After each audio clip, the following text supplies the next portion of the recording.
Welcome back to Understanding VC. I'm your host Rahul. Today, Drew Sechrist and I'll be doing a deep dive on the significance of creating, expanding, and utilizing a network of relationships for startups.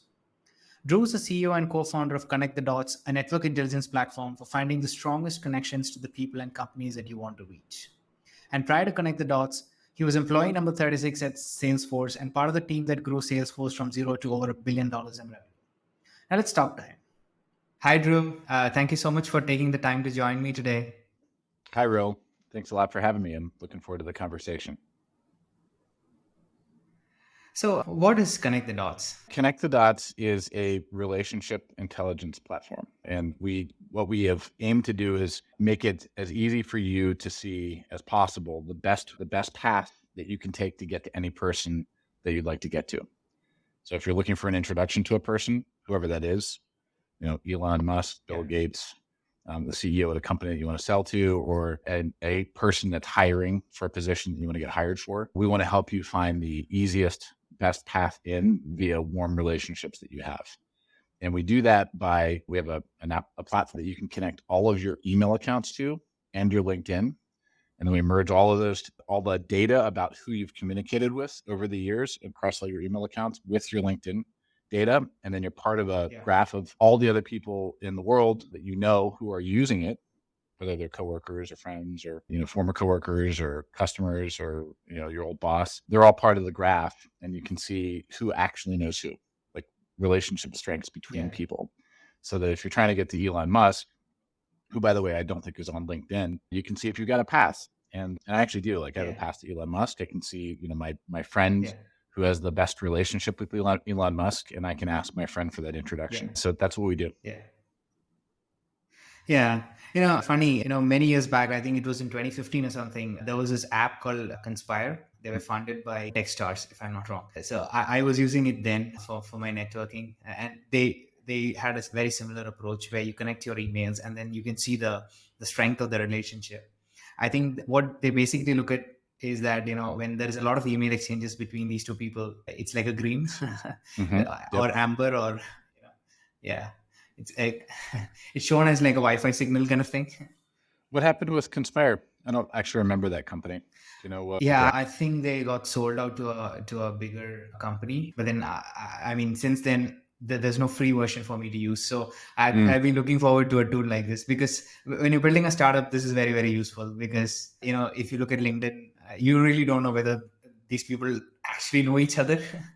That's the problem we're solving. So, and I'm sure we'll get into this a little bit, but my background, the first decade in Silicon Valley in my career was spent at Salesforce. And that's where I learned about this, the how powerful it is to know who really knows who.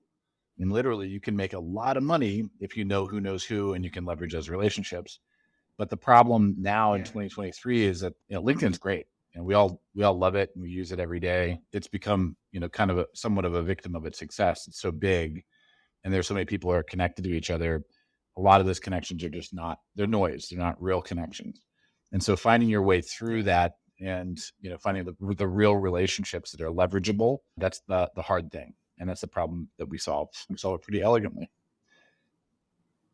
Yeah. And so what about tools like Affinity? I've not really used Affinity, but do they have features like this? They do. Another app that I've used recently is Bridge.app, which is, a tool for introduction. Mm-hmm. Yeah.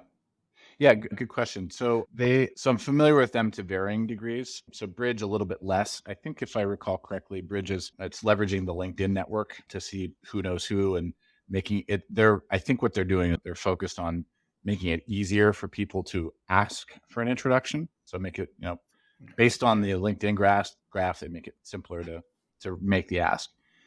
And with Affinity is really a CRM tool that's designed primarily for VCs and PE firms and things like that, companies like that, where they have deal flow. It's a deal flow management system. And they do a feature in there that is kind of similar that calculates how well people know each other. But there's some pretty big fundamental differences. We have one master graph. Like we're like a big graph. Everybody on it is everybody who's a user is a node. And the entire reason for using it is to figure out who knows who. And you keep your account for life. You, Rahul, you might work for a company today. Yeah. Let's say you work for I don't know, you work for XYZ company today, but you also have a side gig doing a podcast, and you also have your, current, Gmail account that you use for your personal stuff.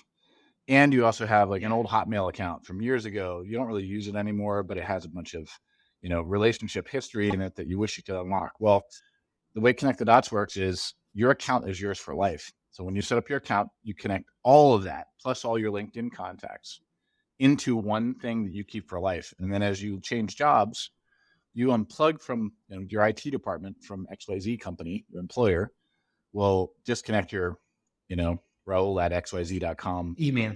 email account. So Yeah. that as soon as I do that, then it no longer is feeding your Connect the Dots account, but you keep all the contacts and you keep all the context and you keep all the relationship strength, and you carry that with you through life. So then when you go to work for the next company, abc.com, you plug in Rahul at abc.com email account, and then it's like a snowball rolling downhill, getting bigger and bigger and bigger, collecting all of your relationships.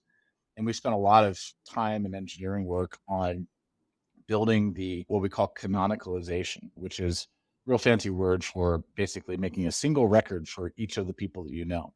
So you might have, I'm guessing, I don't know Conspire. I don't remember that what they did, but with Conspire or with a lot of other tools out there that have tried to do this in the past, I think they've just kind of skipped over the really, really, really hard part that you got to get right, or else it's not terribly useful. And that is, you got to get rid of the duplicates and you got to canonicalize Yeah. each person. So if let's say you've got a friend named Sally who worked at eBay 20 years ago, and she had Sally at ebay.com. That was her email address. And then she went to IBM for 5 years and she had Sally at IBM.com.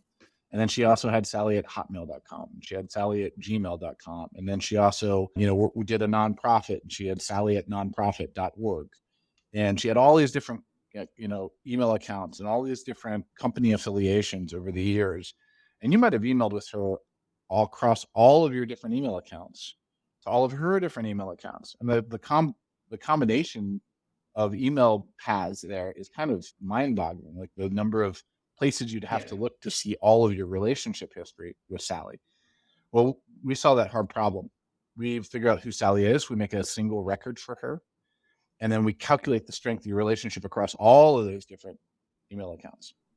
And so, if any individual one of them may not indicate that you have a particularly strong relationship, but if you sum them up in total across the course of 20 years, then it might be very clear, like, wow, you guys really know each other quite well.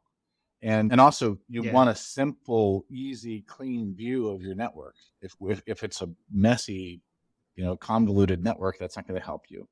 So we spent a lot of time and effort thinking through that problem and solving it really elegantly. And I don't think there's anything else out there that is similar on that front. Like the data quality and how clean and simple we represent your network for you is really unique. There's nothing like it. Yeah. And I had this exact same problem, because when I shut down one of my startups, all the network went when I disconnected my email. So I was like, okay, I know this person, but then, I used to engage with him from my business email, which is no longer there. Part of this, the origin of this idea for me was, I remember I spent, the most formative years of my career at Salesforce in the very early days.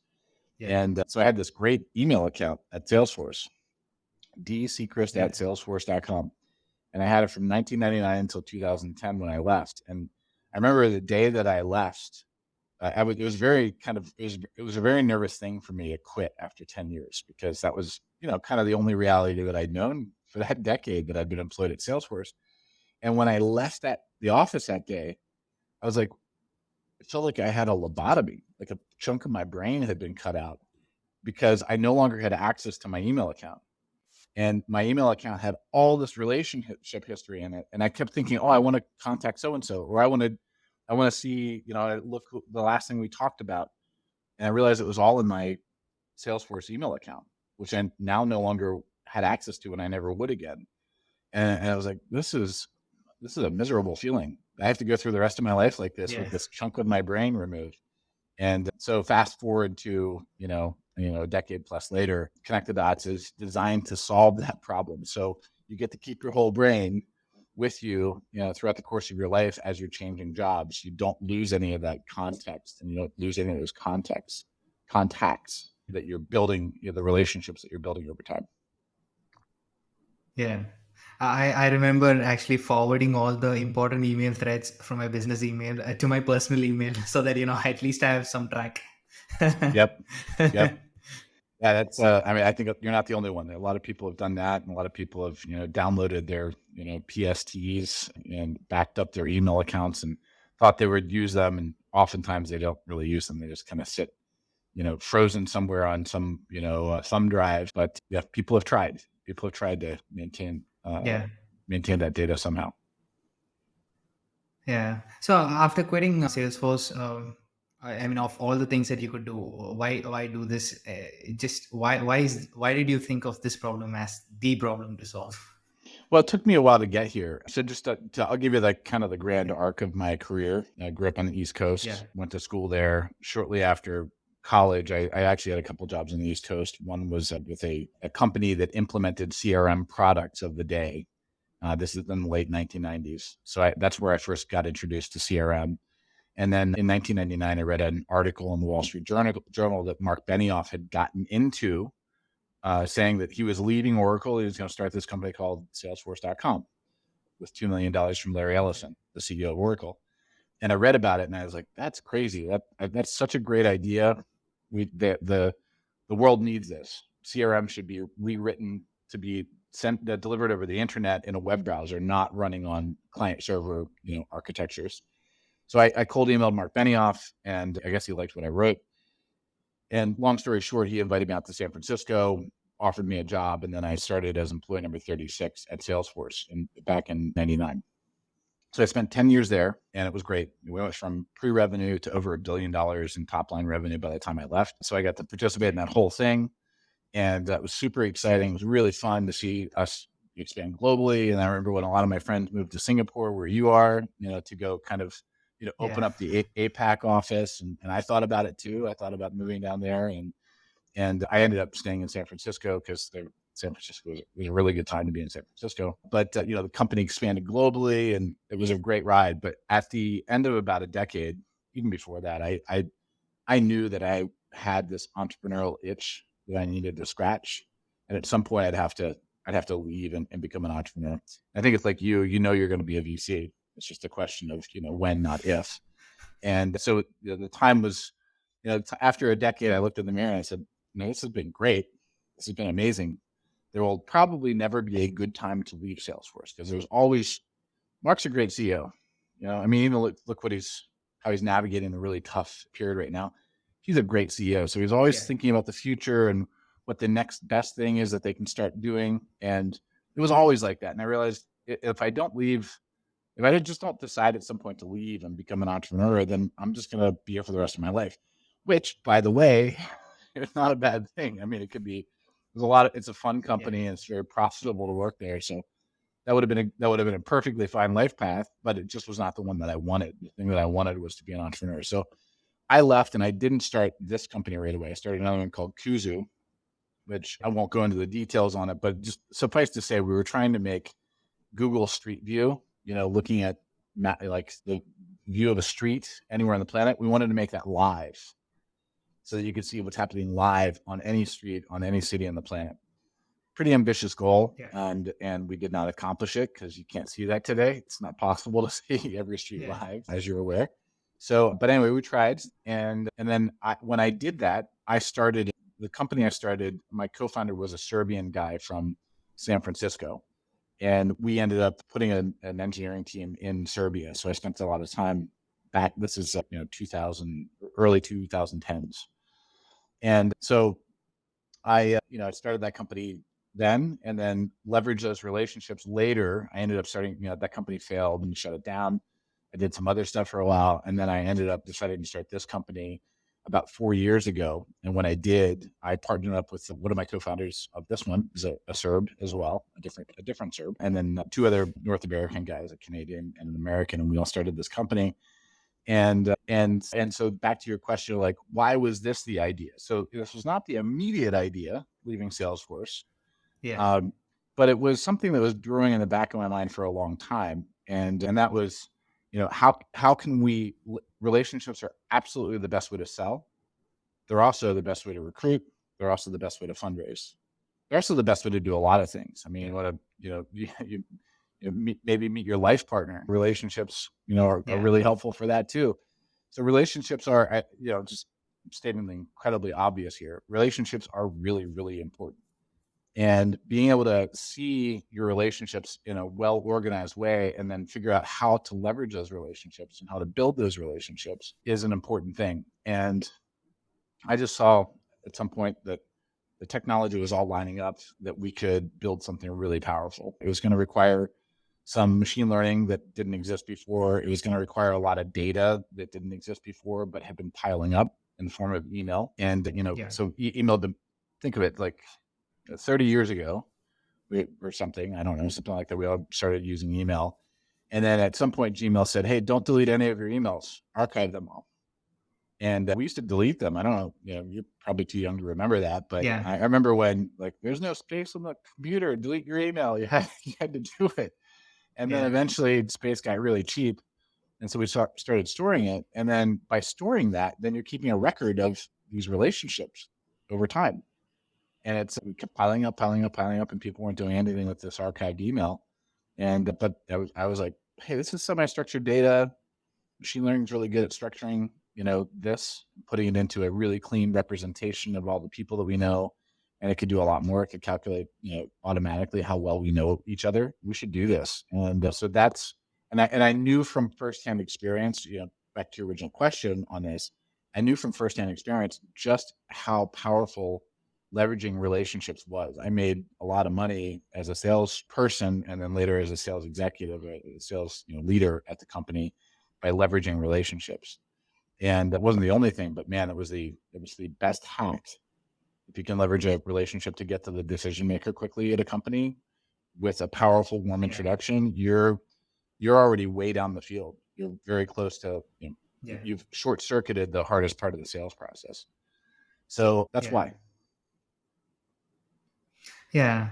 So, you know, could you share with me like some hacks or like some beginner tips for an entrepreneur who wants to start building a network? Yeah. So here, so if you're an entrepreneur, I didn't become an entrepreneur right away. And that was also intentional. I wanted to go work for an entrepreneur. So I went to work for Mark Benioff and I wanted to see up Yeah. close and personal how it worked. How do you how do you form an initial team? How do you fundraise? How do you find your first customers?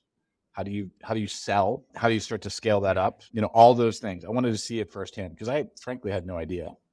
I grew up on the East Coast and then I worked for some small companies on the East Coast, none of which had cracked the code to like mega scale. None of the little companies I worked for became a $250 billion company. But then I went to Salesforce and Salesforce did. Salesforce is gargantuan now. So I think hack number one is this is my path. There are many other paths. You don't have to do this, but the path that I took Yeah. was go learn at the heel of somebody who's got it figured out. And that was, for me, that was Mark Benioff. And then another thing the other thing you get from doing that is you also build your network. So I didn't know anybody west of the Mississippi when I started working for Salesforce in 1999. And then by the time I left 10 years later, I had this gargantuan network, really, really big network, and very impressive people too. These people who had come into Salesforce and risen through the ranks and become, very senior executives. They'd left and done other things. They'd become venture capitalists. They'd become senior executives or founders at other companies. So then I had this network to tap into, to recruit from, to sell to ask advice, to get to fundraise from. So that all happened because, I picked a good company to go work for and I started my career Yeah. there really. So I think you can have 100 different entrepreneurs on your podcast and you'll get 100 different pieces of advice. I'll give you the piece of advice that is the piece of advice that comes from my personal experience. And that is go find some great, what you think is going to be a great company. And you could be wrong. You could gamble and that company might not turn out to be that fantastic, Yeah. and you're still going to learn a lot anyway.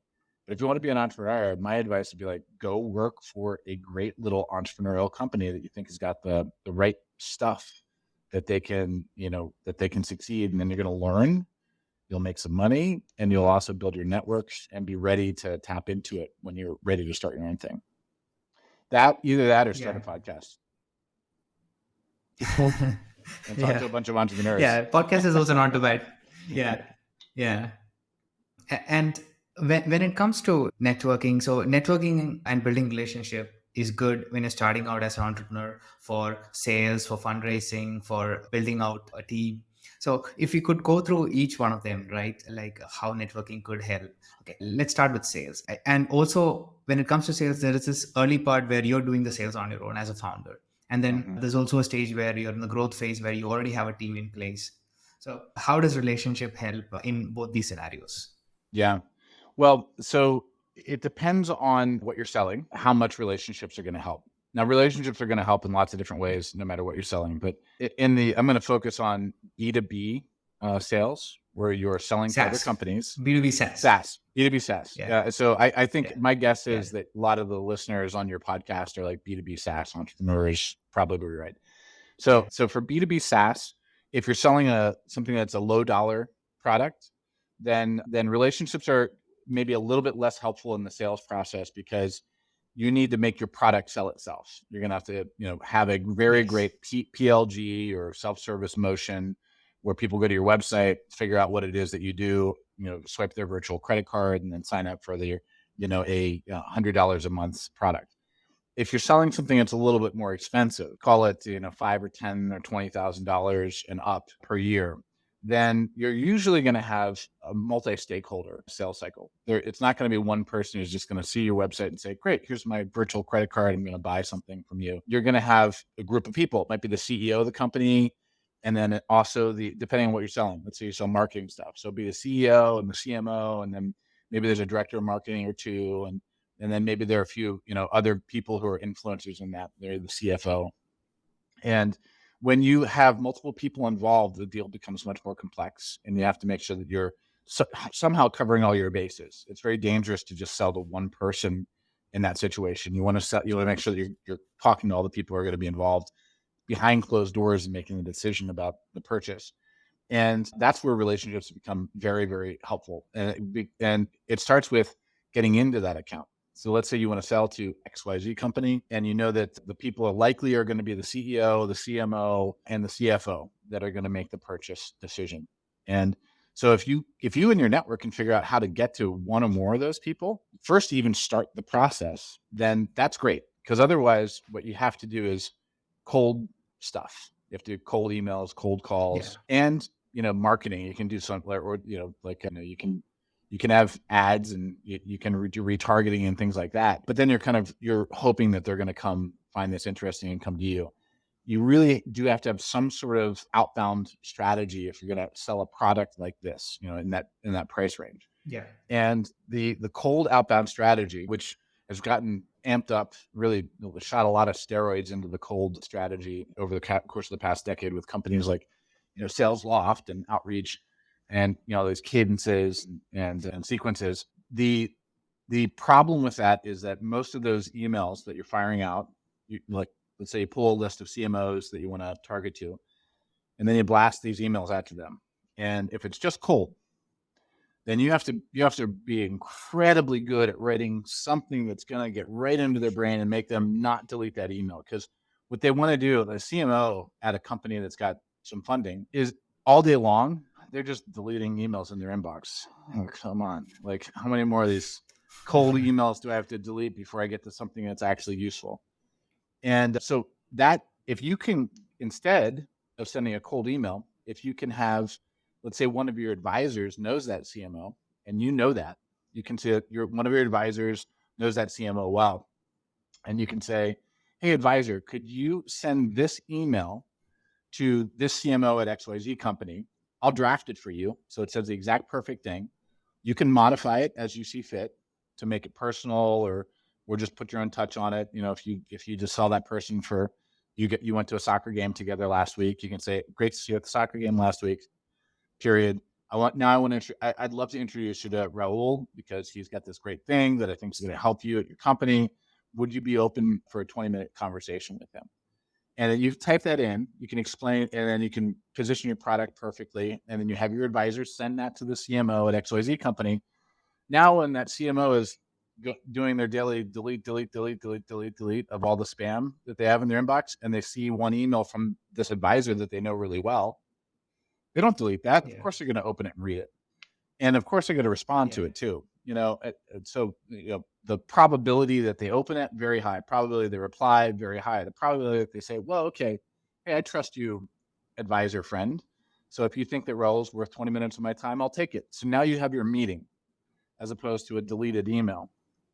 And if you can do that at scale across your entire network, if you have a good enough network and you can see who really knows who, so you're not annoying people by Yes. saying, hey, advisor, I see that you're linked into this person. Hey, advisor, I see that you're linked into these 20 people. Could you make these introductions for me? And they're going to be like, no, I don't know that person. I'm LinkedIn, yes, but I don't know who they are. My relationship's not good. And then you get another email from you. You do this 20 times. At some point, they're like, Rahul, I want to help you, but this is kind of a waste of my time. Yeah. And it's also a waste of your time too. So that's what we solve. We solve that problem so you don't waste anybody's time. Yeah. You're only asking your advisor for relationships where it's very clear that they actually have a relationship that's leverageable. So, in the sales process, first step is get your foot in the door. If you can't get your foot in the door and talk to somebody, then there's nothing to do. There's nothing else to do. Yeah. So you have to get your foot in the door. Yeah. And if you can leverage your relationships to get your foot in the door, that's step number one. Now, step number two is you also want to, multi-thread is the term that they use in sales, all your opportunities. And that means you want to, if you know that it's not just the CMO, it's also the CEO and it's also the CFO, then you want to figure out how you can get to them and or influence them. And so you might see in your network that there's one of your investors or one of your customers knows the CEO. And you might say, hey, customer, I know you're a happy customer of ours. Thanks for being one of our early customers. And I see that you know the CEO of XYZ company. Would you mind sending an email to the CEO of XYZ company and just letting her know that the CMO is investigating using our product and that you are a customer and you think it's great and you give them 2 thumbs up. And then so now you have your customer that you can see actually knows the CEO acting on your behalf to do this. And so you imagine if you're orchestrating all of these different relationship touch points, there's a lot of social proof. We are social animals. And when we hear things from people that we know and trust, that really, really heavily influences how we think about something. Something goes from being strange, unknown, and therefore scary and something I don't really want to investigate to being something that is validated by people around me that I trust. And so if you can orchestrate that in your sales process, then you can get in the door, you can multi-thread, and then ultimately when you want to close the transaction, you need to be high enough in the organization, you can leverage your relationships to get to the person who's actually going to make the decision and close the transaction. So I saw this over and over again in the decade that I was at Salesforce. This is how we were most successful in selling. And the problem was just really knowing who knows who. If we could figure out how to see who really knows who, then we could do this way more often, and our hit rates, our close rates, our opportunities closed would go way, way, way, way up. Yeah. Essentially, I think conversion becomes better, and plus also conversion plus what was the other thing that I was thinking? It's faster, right? The sales cycle becomes faster slightly. So essentially, you get pipeline much faster. The pipeline converts at a much higher rate and much faster. So everything just gets better when you've got the right relationships in place. Yeah. Yeah. And what happens when the entire sales team and everybody in the company starts doing this? Great things happen. So one thing that I would also say a part of the success of Salesforce was that company was well aligned, and that came from Mark setting a clear vision. What are we here to accomplish? And we had this big vision of the end of software. Companies should not be implementing software to solve this problem of Salesforce automation or customer relationship management. There's so much inefficiency in that. We need to just destroy it. It needs to all go away, and it all needs to move to the cloud. And so that was the mission that we were on. and it was clear. Our differentiation was very clear, and everybody in the company had stock options. So everybody's incentives were Yeah. very well aligned. So we knew what we were going to do, Yeah. and we knew that if we accomplished that together, then we would all succeed. And so, the salespeople are competitive by their nature. That's you want to hire for that, and so they all want to be number one, or they should. But they're not all going to be number one. But it doesn't matter, if everybody does really well, and there's only one number one, there's number two, number three, number four, but they all make a lot of money, and because they're doing so well, the stock goes up. Well, hey, everybody's Yeah. successful. This is great. So you want Yeah. competition, but you also want, more important than the competition is, you want the collaboration. You want everybody in the company, and not just the salespeople. You want, everybody in finance, engineering, HR, design, strategy. Everybody in the company should feel like if we can help our sales team sell, then we're all going to succeed. So anything that I individually can do is going to make us all better. And so that's a cultural thing that you need to have. You should have. It is a superpower. If you get clear alignment on the vision, and then you also have clear alignment at the equity level, so everybody knows that their efforts are going to be reward them financially, then you're in a good position. Yeah. Yeah. And how does this help with recruitment?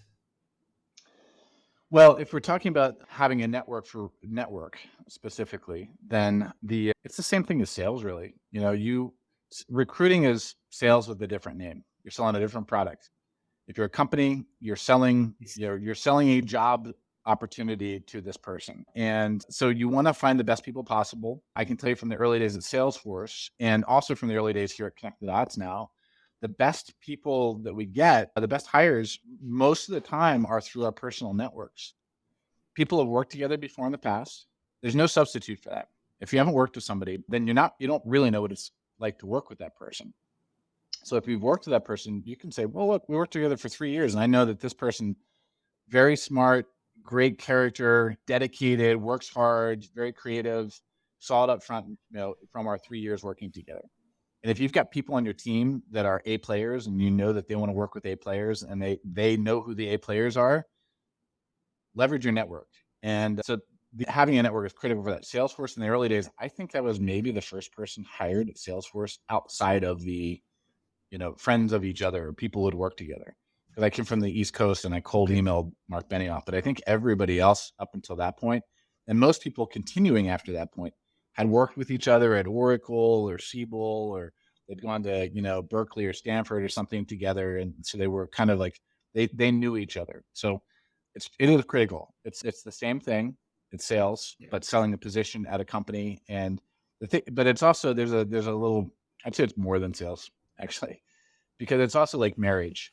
With the customer, it's not quite marriage. You can sell your product to a customer, and maybe culturally you're not super aligned with that customer, but hey, it works out. You're delivering a product or a service to them, and they they're happy with it, and they pay their bills on time. That's good. But if, with a hire, you also want to make sure that, like, this person's going to fit well in the culture. That, like, we're all going to get along. We all have a similar value system, and that's a lot easier to see over time than it is in just an interview. And you get that with a network. Yeah. As you know people, that becomes de-risked. Yeah. And again, with fundraising, how does something like this help? I guess it is similar Yeah. to sales. Yeah, I mean, it's similar to sales, and it's also got that kind of marriage component that's kind of like hiring too. Except it can be Yeah. even more. It's even more marriage like, I suppose, because if you take money Yeah. from an investor and they get a board seat, now you've got a board. They're on your board for a long time potentially, and so you really want to. They want to suss you out. Are you going to be successful? Is a very important thing, but also, are you going to be a person that they want to work with? Are you going to work hard? Are you going to be clear and transparent and honest with them, even when the times are tough? Like, those things are things that you can find out by you talk to a person. Everybody, when they interview, they're always going to put their best foot forward, right? Everybody, particularly Yeah. salespeople, so they know all the right Particularly things to since say. Yeah, particularly yeah. salespeople, because that's what they do their entire lives. So they're all gonna do that. And where relationships become important here is really frankly with back channeling, being able to, if you know the person yourself, great. If you don't know that person, but you know 15 people around that person who've worked or have other personal overlaps with that person, then you can really dig in and find out, okay, they look good in the interview. What's it like in reality working with this person? And so with fundraising, that's a big part of it. There's a lot of back channeling that goes on in the world of VC, a ton. If they talk to you one time and they're interested, now they're going to go find 10 people to talk to. And you probably won't hear about any of it. It's all just going to happen. You won't know that it's happening, but it's happening. And that's how they're going to make a decision about whether to invest in you. And that happens also, your investors are going to help you make critical hires, and they're going to do the same thing. They're going to be back channeling all the time. So being able to see who really knows who to navigate all that back channeling is really critically important. The other thing from the entrepreneur side is that I mean, this is an overstatement, but it's not too far from the truth. I would say almost every single deal that a VC does is because they were introduced by somebody that they know already. Yeah, for sure. I mean, there might be some out there that are different, but it's the way it is. And so if you go to Andreessen Horowitz's website and you say, "Here's my business plan. I'm going to upload it to the place that they say to upload it," I don't know. I think very, very rarely does that thing actually get any traction, right? But if they get an email from one of their portfolio CEOs who says, "Hey, this is my friend from undergrad. He's starting this new company. I think it's really hot, and I think you ought to look at it." And he sends that to the partner that he works with at Andreessen Horowitz, then that partner is going to be on a call with that person within the next 48 hours. And so For sure. I think, yeah. Yeah, like you said before, that definitely give you the foot in the door. Yeah. And I think there's probably, VCs are, the CMO that is getting pitched all the time, that person's got a filter problem. They have to filter out all the noise. VCs have that problem even more though, because there's so many people out there that they're looking for, funding, and basically the first filter is just, do I know you? Do I know the person who is pinging me? And if the answer is no, then the probability that I'm going to respond in any kind of positive way is very, very small. But if it is, I know this person who is, emailing me and saying, "Hey, you should take a look at this company." If I know that person and I respect that person, then the probability that I'm going to take the call is incredibly high. Or, if it's maybe it's just not my focus. Maybe I'm an enterprise investor and this is somebody who's got some cool technology for, sending rockets to Mars. I'm like, okay, well, then I'm going to reference this over to my partner at the firm who focuses on, sending rockets to Mars. But the probability that there's a positive outcome goes up exponentially. That's how I don't know if that's the dirty little secret of Silicon Valley, but that's how Silicon Valley has worked. It's all about relationships.